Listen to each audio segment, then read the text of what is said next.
အားလုံးမင်္ဂလာပါကျွန်တော်တို့ GB မို့စိုက်ပျိုးရေးလုပ်ငန်းမှာကျွန်တော်တို့ငပြောနဲ့စိုက်လေးကိုကျွန်တော်မျှဝေပေးနေခြင်းဖြစ်ပါတယ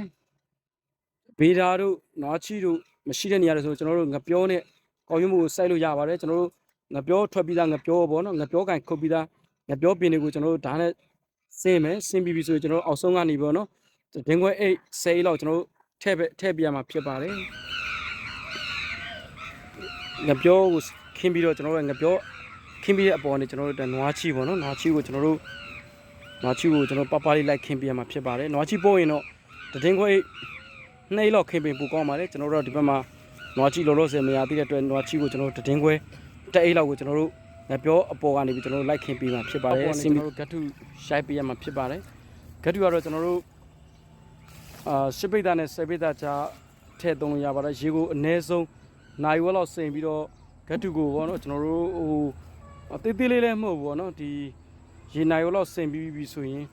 မသေးလည်းပြဿနာမရှိဘူးရနော်ဒီကျွန်တော်ကော်ယူမှုကမြန်ဘောင်များတဲ့လူဆိုရင်ကျွန်တော်တို့ဂတ်ထုတိတ်ရွက်ဆိုရင်4-5ကလောက်ဖြဲလိုက်ရင်ရပြီပေါ့နော်ဒါကတော့ GB ကနေထွက်တဲ့မုံမျိုးတုပ်လေးတွေဖြစ်ပါတယ်မုံမျိုးတုပ်လေးတို့ကိုကျွန်တော်တို့ခြေမယ်ခြေပြီးပြီဆိုရင်ဒီဂတ်တီဘောကနေကျွန်တော်လိုက်ဖြူပြရမှာဖြစ်ပါတယ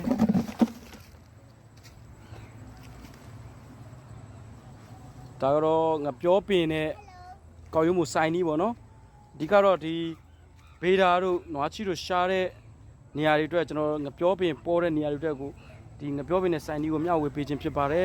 ်အစကနေပြန်ပြောရမယ်ဆိုရင်အောက်ဆုံးကနေပြီးတော့ငပြောစင်းပြီးသားကိုတဒင်းခွဲအိတ်ရှေ့10လောက်ကိုကျွန်တော်တို့ခင်းပြရမှာဖြစ်ပါတယ်အဲ့ဒီပေါ်ကနေပြီးတော့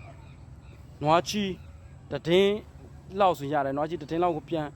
အပူရောက်အောင်လို့ပေါ့နော်အခုအချိန်ကအေးသေးတာဖြစ်တဲ့အတွက်ပူတဲ့ရာသီဆိုရင်မထည့်လဲရတယ်နော်ဒီအေးတဲ့အချိန်မှာဟိုပါပေါ့ဒီနွားချီကိုတဒင်းသို့မဟုတ်တဒင်းခွဲပေါ်တယ်ဆိုရင်တဒင်းခွဲလောက်ထည့်ပေါ့နော်အဲ့ဒီပြောပင်ပေါ်နေပြီးတော့လိုက်ဖြူပြရမှာဖြစ်ပါတယ်နွားချီကတော့မဆိုးမချောက်နွားချီဆိုအကောင်းဆုံးမှာဆွေးတဲ့နွားချီဆိုရင်တော့မကောင်းပါဘူး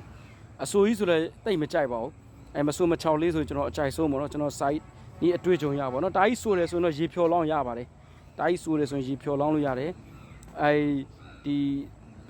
ီငပြောစင်းပြီးသားပေါ်ကနေပြီးတော့နွားချီပေါ်ကနေပြီးတော့အခုဂတ်ထုပေါ့နော်ဂတ်ထုကို10ပိတ်သားနဲ့10ပိတ်သားကြားရေနာရောလောက်စင်ပြီးတော့ကျွန်တော်တို့လိုက်ပြီးတော့ခင်းပြရမှာဖြစ်ပါတယ်ဂတ်ထုကတော့တာကြီးသေးလေးဖြဲစာမလိုဘူးနော်ဘောင်များစိုက်မယ်ဆိုရင်တော့မြန်အောင်လို့ကြီးဖြဲလဲရတယ်တကယ်လို့အိမ်စားဖို့စိုက်မယ်ဆိုရင်တော့ဟိုစိတ်ရှိနဲ့ပေါ့နော်ဖြဲပြီးတော့ရေနိုင်ရိုးလောက်စင်ပြီးဖြဲပြီးလိုက်ရိုက်မယ်နော်ဒီပြလေးဒါဂတ်တူလိုက်ရိုက်တာပေါ့နော်ဂတ်တူကတော့ဟိုဂတ်တူရိုက်မယ်ရိုက်ပြီးဆိုရင်ကျွန်တော်တို့ဒီ GB ကနေထွက်ရှိတဲ့မှုမျိုးတို့လေးတို့ကိုခြေမယ်ပေါ့နော်ဟိုဖွန်းနူးတပူးလောက်နဲ့ထဲလို့ရတယ်တိုးတော်ဒီရာသီကဒီဖွန်းနူးကပိုးဟိုမိုးရာသီဆိုတော့မိုးရာသီကုန်ကနေဖြစ်တဲ့အတွက်ပိုးကြိုက်တယ်ပေါ့နော်ဖွန်းနူးဒါကြောင့်ကျွန်တော်ဒီတစ်ခါဖွန်းနူးမထဲတော့မှုမျိုးကြီးပဲလေးတို့ကိုခြေမယ်ဒါလည်းခုနမျိုးဖြူပြီးသားပေါ်နေပြီးတော့ပြောပင်စင်းပြီးသားလေးပေါ့နော်ကျွန်တော်လိုက်အုပ်ပြရမှာဖြစ်ပါတယ်ဒါဆိုရင်ဒါငပြောအပင်ကနေပြီးတော့စင်းပြီးသားလေးတွေပေါ့နော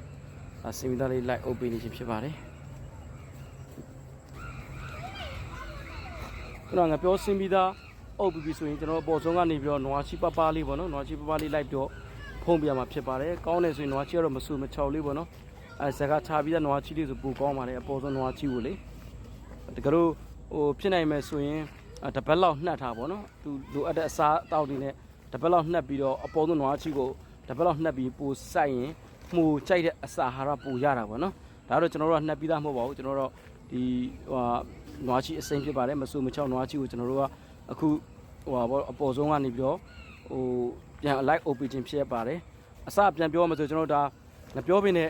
ဗေဒဆိုင်တီကိုမျှဝေပေးခြင်းကောက်ရွံ့မှုဆိုင်တီကိုမျှဝေပေးခြင်းဖြစ်ပါတယ်အောက်ဆုံးကနေပြီးတော့ငပြောစင်းပြီးသား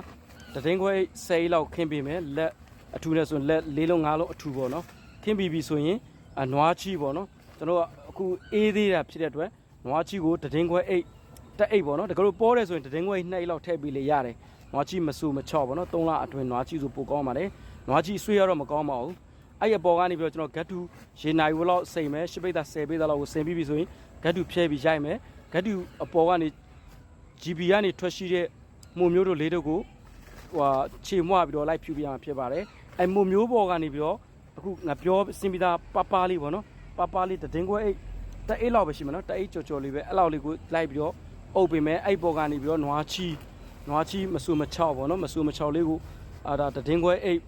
ဟိုပါပေါ့တက်အိတ်လောက်စီရရယ်နော်တည်င်းလောက်အုပ်ပေးမယ်ဆိုလည်းရတယ်တကယ်လို့နွားချီပေါ်တယ်ဆိုတည်င်းခွဲတက်အိတ်လောက်ကိုလိုက်အုပ်ပေးမှဖြစ်မယ်ဒါပြီးရင်ကျွန်တော်တို့ရေလောင်းမှာပေါ့နော်ရေကတော့ဟိုဘေးရန်ဟိုငါပြောနေစိုက်တာဖြစ်တဲ့အတွက်စိုးတိုင်းစားများတယ်ဖြစ်တဲ့ရေအများကြီးလောင်းစံမလို့လက်ဆွဲပုံးနေနဲ့ကျွန်တော်တို့9ပုံး6ပုံးတော့လောင်းပင်ရတယ်9ပုံး6ပုံးတော့လောင်းပြီးပြီဆိုရင်အားစေးပေါ့နော်မိုးအတွက်တီးတန့်ထုတ်ထားတဲ့အားစေးသုံးမယ်ဆိုရင်အားစေးအစိမ့်ထုတ်လေးတွေပေါ့နော်အဲ့ကောင်ကိုလက်ဆွဲပုံးတစ်ပုံးနဲ့ရောပြီးတော့နောက်ဆုံးပုံးမှာရောပြီးတော့လောင်းပေးမှာဖြစ်ပါတယ်လောင်းပြီးပြီဆိုရင်ကျွန်တော်တို့ကက်အုပ်စနစ်နဲ့အေးတဲ့အတွက်ကျွန်တော်ကက်အုပ်စနစ်နဲ့ကျွန်တော်တို့မိုးမြင်မွေးမှာဖြစ်ပါတယ်ကက်အုပ်စနစ်နဲ့9ဆိုက်ရက်အပါဝင်ဆို6ရက်ပေါ့နော်6ရက်အထီကိုကျွန်တော်ဆိုက်ရက်အပါဝင်6ရက်အထီကိုကျွန်တော်တို့ကက်အုပ်စနစ်မိုးမြင်မွေးပြန်မှာဖြစ်ပါတယ်6ရက်မြောက်တဲ့နေ့ကျတော့ကျွန်တော်ဆက်လက်ပြီးတော့မျှဝေပေးမှာဖြစ်ပါတယ်ဟုတ်ကဲ့အားလုံးကိုကျေးဇူးတင်ပါတယ်ဒီနေ့တော့ငါပြောတဲ့မိုးဆိုင်ကြီးကိုအစင်းစင်းမျှဝေပေးခြင်းဖြစ်ပါတယ်ဘေးဒါမရှိတဲ့ဒေတာတွေဟိုနွားကြီးရှားတဲ့ဒေတာတွေဆိုရင်ငါပြောနေစိုက်လို့ရတယ်နွားကြီးကတော့ကျွန်တော်တို့နွားကြီးရှားပါတယ်ဆိုပိုင်လောက်ထည့်ရင်ကိုအဆင်ပြေပါတယ်နွားကြီးမရှိဘူးဆိုရင်ချက်ချီလောက်ပိုင်လောက်ထည့်ပြီးမှဆိုအဆင်ပြေပါတယ်ဟုတ်ကဲ့ဒီနေ့ကတော့ငါပြောနေကော်ရုံးမိုးဆိုင်ကြီးကိုမျှဝေပေးခြင်းဖြစ်ပါတယ်ကျွန်တော် GP Organic Farm မိုးစိုက်ပျိုးရေးလုပ်ငန်းမှာငါပြောနေကော်ရုံးမိုးဆိုင်ကြီးကိုယနေ့မျှဝေပေးခြင်းဖြစ်ပါတယ်အားလုံးကိုကျေးဇူးတင်ပါတယ်